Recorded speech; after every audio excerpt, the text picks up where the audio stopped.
Welcome to Eagle media works. Om శబ్దంతో శరీరంలోని అలసట దూరం అవుతుందని 14 ఏళ్ల బాలిక ప్రయోగాత్మకంగా నిరూపించింది. ప్రభుత్వం నిర్వహించిన సైన్స్ కాంగ్రెస్లో తన ప్రదర్శనతో ఆ బాలిక శాస్త్రవేత్తలను ఆకట్టుకుంది. కోల్కతాలోని ఆడమ్స్ వరల్డ్ స్కూల్లో 9వ తరగతి చదువుతున్న అన్వేష్ రాయ్ ఓంకారంపై పరిశోధన చేసింది. ఓం శబ్దాన్ని వినటం వల్ల రక్తంలో ఆక్సిజన్ శాతం పెరిగి కార్బన్ డయాక్సైడ్, లాక్టిక్ యాసిడ్ నిల్వలు తగ్గుతాయని, తద్వారా అలసట ఉండదని అన్వేష తన ప్రయోగం ద్వారా కలకత్తా, జాదవ్పూర్ యూనివర్సిటీలకు చెందిన ఫిజిక్స్, ఫిజియాలజీ ప్రొఫెసర్ల సమక్షంలో నిరూపించింది.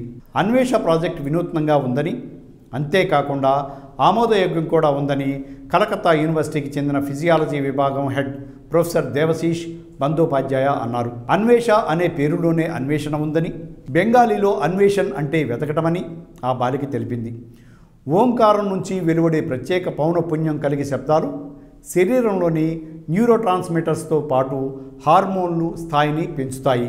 ఈ ప్రక్రియకు రక్తంలో ఆక్సిజన్ స్థాయిలు పెరగటమే కారణమని అన్వేష్ రాయ్ తెలియజేసింది. అలాగే తక్కువ పరిమాణంలో లాక్టిక్ యాసిడ్ విడుదల అవుతుందని, దీంతో అలసట అనేది ఉండదని అన్వేష్ తెలిపింది.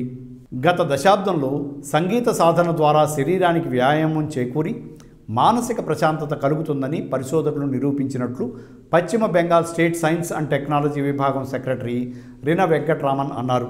కానీ ఓంకారం శరీరంపై నిర్దిష్ట ప్రభావం చూపుతుందని అన్వేష నిరూపించిందని ఆయన తెలిపారు. ఇప్పటి వరకు ఎవరు ఓం శబ్దంపై ప్రత్యేక పరిశోధనలు చేపట్టలేదని స్టేట్ సైన్స్ అండ్ టెక్నాలజీకి చెందిన సీనియర్ శాస్త్రవేత్త దీపాంకర్ దాస్ తెలిపారు. ఇటీవల రాష్ట్ర స్థాయి సైన్స్ కాంగ్రెస్ నిర్వహించిన వర్క్షాప్నకు 165 మంది విద్యార్థులను ఎంపిక చేశామని ఆయన అన్నారు. వర్క్షాప్లో భాగంగా అన్వేష ఉత్తరాఖండ్లో పర్యటించినప్పుడు బగేశ్వర్ నుంచి 68 కిలోమీటర్ల దూరాన ఉన్న కేదార్నాథ్కు కాలినడకన రోజు నీటిని తీసుకువెళ్తున్న కొంతమంది పూజారుల్లో ఎలాంటి అలసట కనపడకపోవడంతో ఆశ్చర్యపడింది. అలాగే వాళ్ళు దారి పొడవునా ఓంకారాన్ని జపిస్తూ ముందుకు సాగటం గుర్తించింది. దీంతో ఓంకారంపై తన ప్రయోగాన్ని నిర్వహించాలని భావించింది. దీనిపై పరిశోధనకు అక్కడే శ్రీకారం చుట్టింది.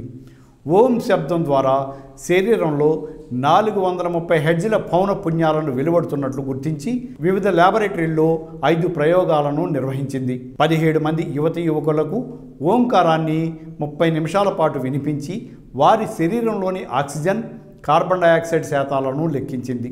ఓం శబ్దంతో వారి శరీరంలో ఆక్సిజన్ పరిమాణం పెరిగి కార్బన్ డయాక్సైడ్ శాతం తగ్గినట్లు తెలిసింది. Thanks for watching eagle media works. Like and subscribe Eagle Media Works.